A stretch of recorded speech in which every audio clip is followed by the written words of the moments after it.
កសិករក្នុងធម្មជាតិថ្នាក់ជាតិគឺជានីដែលអនុវត្តគម្រោង APAP SO4A ហើយគម្រោងនេះគឺយើងបានការគ្រប់គ្រងកញ្ចប់ថវិកាពី IFAD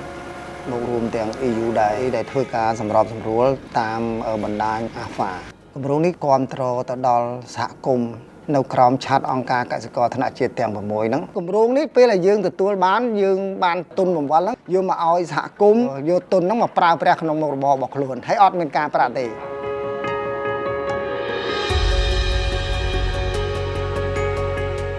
បណ្ដាញកសិករក្នុងធម្មជាតិធ្វើឲ្យសហគមន៍ហ្នឹងបានថាមានភាពចាស់ទុំក្នុងការងារដឹកនាំការងារគ្រប់គ្រងក៏ដូចជាការងារប្រកបមុខរបរអាជីវកម្មការគម្រោងអត់ទាន់មកយើងដោយសារសហគមន៍យើងខ្វះទុនដោយថាទិញផលិតផលរបស់សមាជិកយើងអត់ទាន់មានទុនគ្រប់គ្រាន់ពេលបដាក់គាត់ទៅគាត់ថាសហគមន៍លុយយូរលុយអីចឹងទៅគាត់លក់ឲ្យខាងក្រៅតាំងពីយើងបានទុនអាយហ្វាតមកយើងរៀបចំផែនការអាជីវកម្មដូចមានជំមុខចំនួនដូចទិញលក់ស្រូវសរីរាង្គពីមុនយើងមានសមាជិកតែ100នាក់ឯងដល់មានបានគម្រោងចូលមកយើងបានសមាជិក252នាក់ដើម្បីផលិតស្រូវសរីរាង្គផ្គត់ផ្គង់ឲ្យសាជីវកម្មសហគមន៍កសិកម្មកម្ពុជាយើងបានចុះកិច្ចសន្យាទិញលក់ស្រូវសរីរាង្គឆ្នាំទី1មាន300តោនឆ្នាំទី2 500តោនឆ្នាំទី3មានចំនួន700តោនចំនួនដែលយើងបានផ្គត់ផ្គង់ទៅឲ្យខាងក្រុមហ៊ុនគឺយើងផ្គត់ផ្គង់អត់បានគេហៅថាគ្រប់តម្រូវការដែលយើងធ្វើកិច្ចសន្យាមួយគេប៉ុន្តែយើងបានប្រាក់ចំណេញពីចំនួនស្រូវសរីរាង្គនឹងខ្ទង់$6000ទុនអាយហ្វាតចំនួន50000ហ្នឹងវាមិនគ្រប់គ្រាន់សម្រាប់សហគមន៍ទេព្រោះថាអាជីវកម្មយើងវារីកចេះតែធំទៅប៉ុន្តែវាអាចសម្រួលដល់សហគមន៍បានមួយកម្រិតដែរសហគមន៍ពួកខ្ញុំបានចូលរួមតាក់ទងជាមួយនឹងការចងក្រងក្រុមយុវជននៅក្នុងសហគមន៍ជួយគ្រប់គ្រងលើកកម្ពស់ទៅលើស្ត្រីនៅក្នុងការធ្វើកសិកម្មដូចគ្នាជាក់ស្ដែងគឺខ្លួនខ្ញុំផ្ទាល់ចា៎សហគមន៍គាត់ផ្ដល់ឱកាសឲ្យឈរឈ្មោះជាគណៈកម្មការសហគមន៍កសិកម្មចានៅក្នុងសហគមន៍សពថ្ងៃដែលខ្ញុំជាហេរ៉ាញឹកមុនពីមិនទាន់បានគម្រោងចូល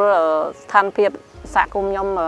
រៀងពិបាកបន្តិចដោយសារសហគមន៍ខ្ញុំនៅនេះវាឆ្ងាយដាច់ស្រយាលពីទីផ្សារយើងផលិតទៅយើងអត់មានទីផ្សារយើងអត់ដឹងលក់ចាញ់ទៅណាយើងមិនចេះតិនធ្វើ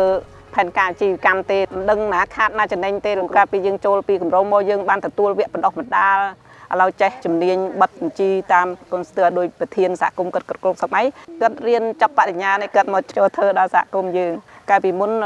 ធ្វើការងារសហគមន៍យុវជនគាត់មិនសូវចូលរួមទេដោយសារសហគមន៍យើងការងារស្ម័គ្រចិត្តហ្នឹងកាលពីយើងដេញថ្លៃសាលាបានគាត់អាចរកចំណូលបានពីក្រុមសន្សំអាចរកចំណូលបានពីគុតវងបន្លែទៅសាលាអញ្ចឹងគាត់នៅជាមួយយើង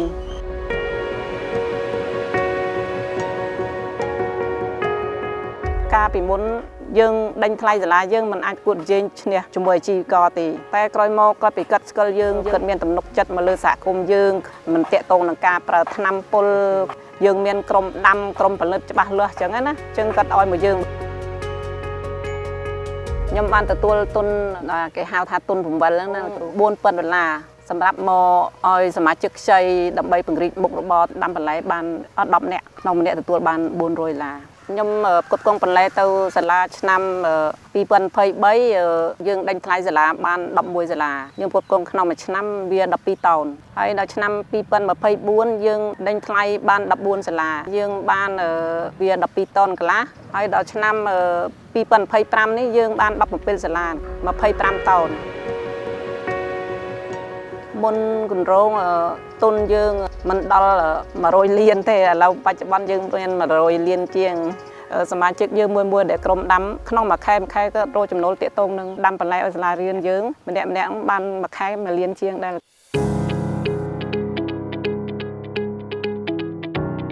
តាមរយៈគម្រោងរបស់ APFP ហើយនិង FO4A យើងមាន5ចំណុចធំដែលបានចូលរួមចំណែកគ្រប់គ្រងទៅដល់សមាជិករបស់បណ្ដាញហើយទី1ហ្នឹងគឺបានគ្រប់គ្រងទៅលើ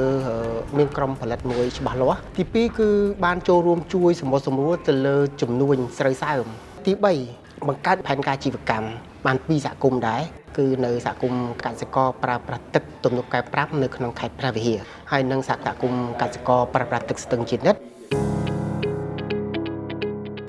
សហគមន៍កសិករប្រើប្រាស់ប្រព័ន្ធរិះសាស្ត្រដឹងជានិច្ចគឺស្រោចស្រពទៅលើ2ឃុំទី1គឺឃុំកំពង់ថ្ម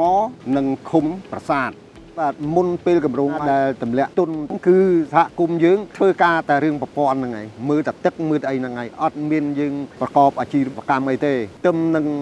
បានទុនហ្នឹងយកមកធ្វើជាផែនការផនយើងដែលយើងបានធ្វើរួចហើយគម្រោង3គឺជីពូជនិងទិញស្រូវពីកសិករទុន IFAD ដែលទម្លាក់មកឲ្យវគ្គ1នៅក្នុងឆ្នាំ2024ហ្នឹងគឺមានចំនួន$8,500ទុនហ្នឹងគឺវាមិនគ្រាន់ទេទិញខ្លាំងបាន1ឡានអត់មានដើមបង្វិលមកវិញទៀតដល់យើងអត់គ្រប់យើងនឹងត្រូវការរកអ្នកវិនិយោគទុនមកថែមឆ្នាំទី1គឺយើងទិញបាន600តោនរីឯឆ្នាំទី2នេះគឺយើងអត់បានទិញទេបើសិនជាយើងប្រមូលប្រាក់អស់ក្នុងមួយសាគឺយើងចំណេញបានខ្ទង់ប្រហែលជិត$1,000ដោយមិនដែលមានបទពិសោធន៍ទេហើយក៏ខ្ញុំថាក៏ជាការជោគជ័យរបស់គណៈកម្មការខ្ញុំមួយដែរ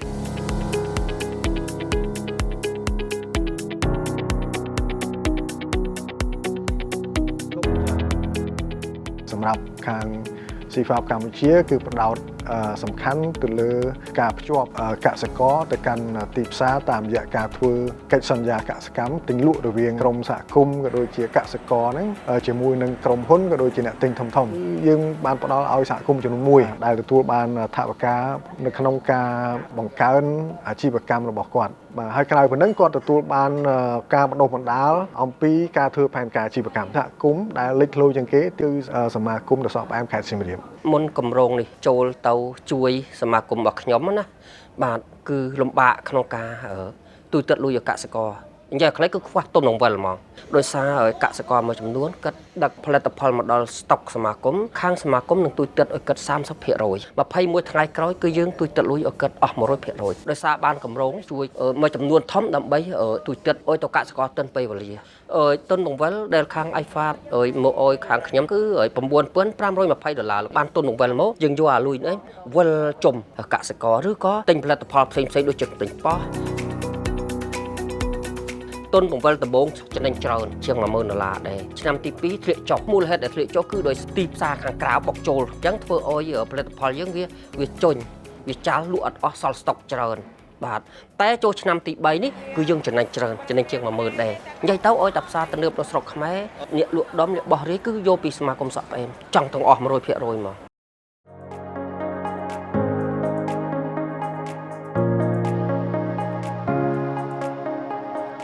នៅក្នុងក្របខ័ណ្ឌគម្រោង APAP FO4A នេះខាងសហព័ន្ធអង្គការកសិករកម្ពុជាដើម្បីអភិវឌ្ឍ FCD យើងមានការគាំទ្រអង្គការកសិករដែលស្ថិតនៅក្រោមឆ័ត្ររបស់យើងជាសហគមន៍កសិកម្មយើងមានការគាំទ្រផ្ដោតទៅលើការពង្រឹងសមត្ថភាពដូចជាការបណ្ដុះបណ្ដាលទាក់ទងនឹងការគ្រប់គ្រងបញ្ជីស្នាមផ្សេងៗការរៀបចំផែនការអាជីវកម្មហើយនឹងការគាំទ្រទៅដល់ការចងក្រងក្រុមផលិតក៏ដូចពង្រឹងទៅលើសមត្ថភាពទីផ្សាររបស់សហគមន៍ដែលទទួលបានការគាំទ្រថវិកាដើម្បីអនុវត្តផែនការអាជីវកម្មខ្ញុំសង្កេតឃើញថាសហគមន៍កសិកម្មបាភ្នំមានជ័យគាត់មានភាពលេចធ្លោជាងដោយសារតែ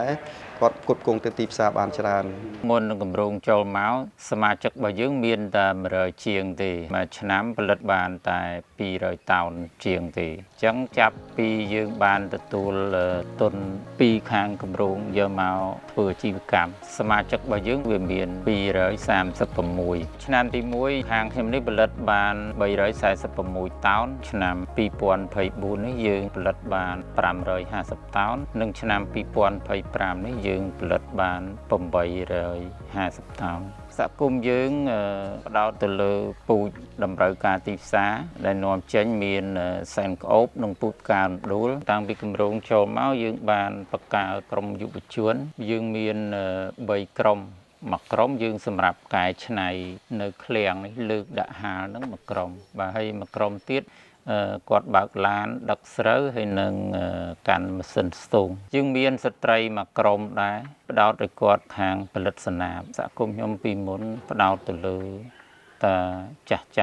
ជាពិសេសខាងគម្រោងនឹងបានផ្ដុះផ្ដាលក្មេងៗនេះសម្រាប់បន្តវេន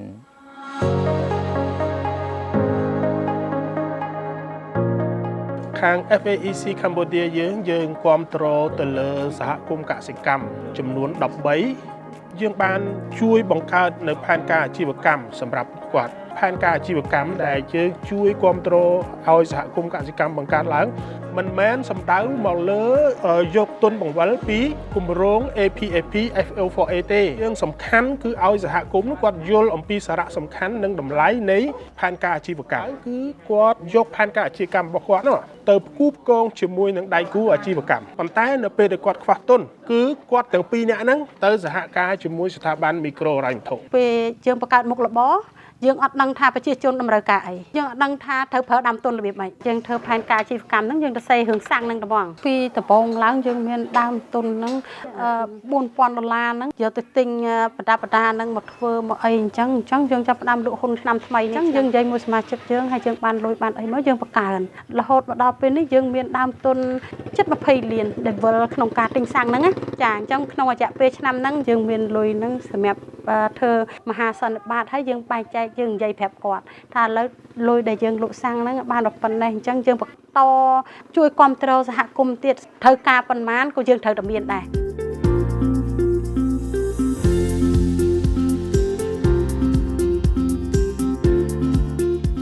ក្នុងគម្រោង APAP FO4A នេះ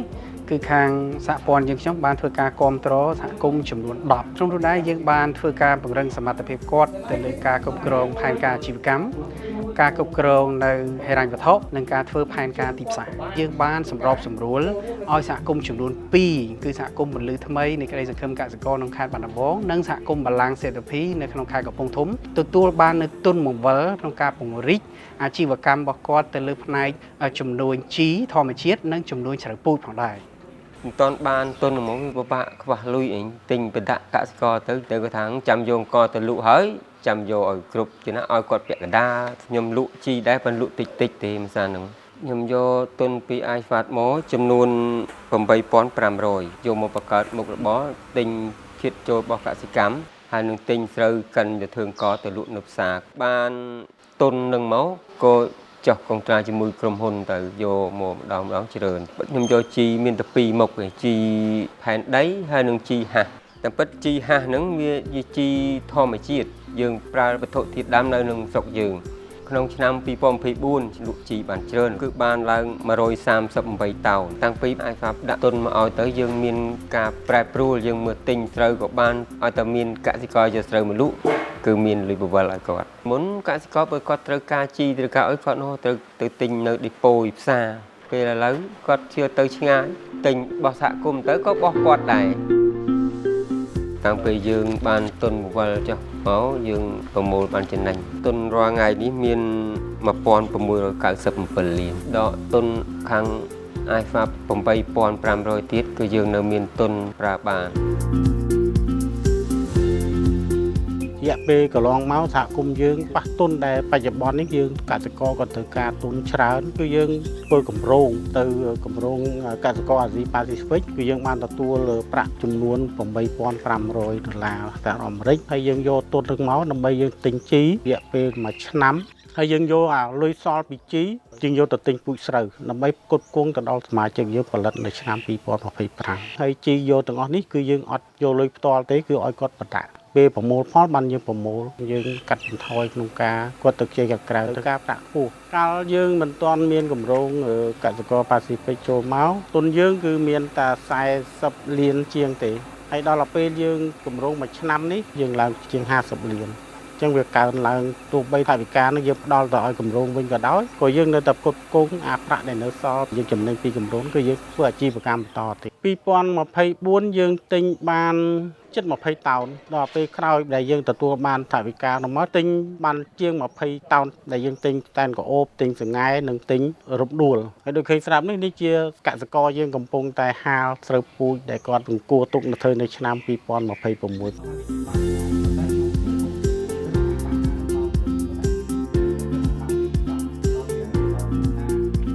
ការដឹកនាំអនុវត្តគម្រោងពីនីអេនអាហ្នឹងគឺយើងបានធ្វើវេទិកាតាក់ទងជាមួយអ្នកពាក់ព័ន្ធជាពិសេសគឺ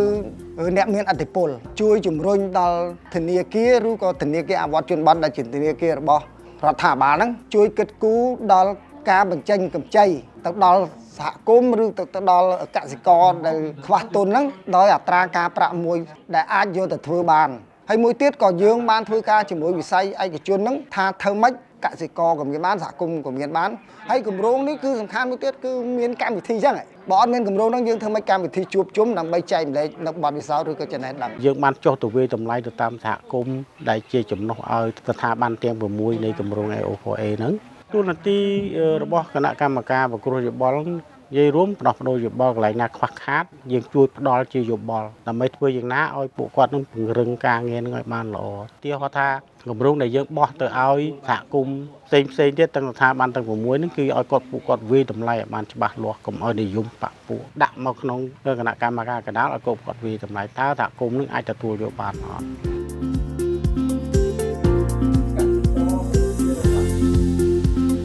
រយៈពេល3ឆ្នាំនេះដែលអង្គការកសិករថ្នាក់ជាតិក៏ដូចជាសហគមន៍ទាំង14នៅទីនេះទទួលបានលុយហ្នឹងគឺធ្វើឲ្យមានផលជះមួយដែលផ្លាស់ប្ដូរជីវភាពដល់សមាជិកក៏ដូចជាជីវភាពមួយចំនួនដល់សហគមន៍ដែលគាត់ធ្វើមុខរបរដែលខ្វះទុនបង្វិលហ្នឹង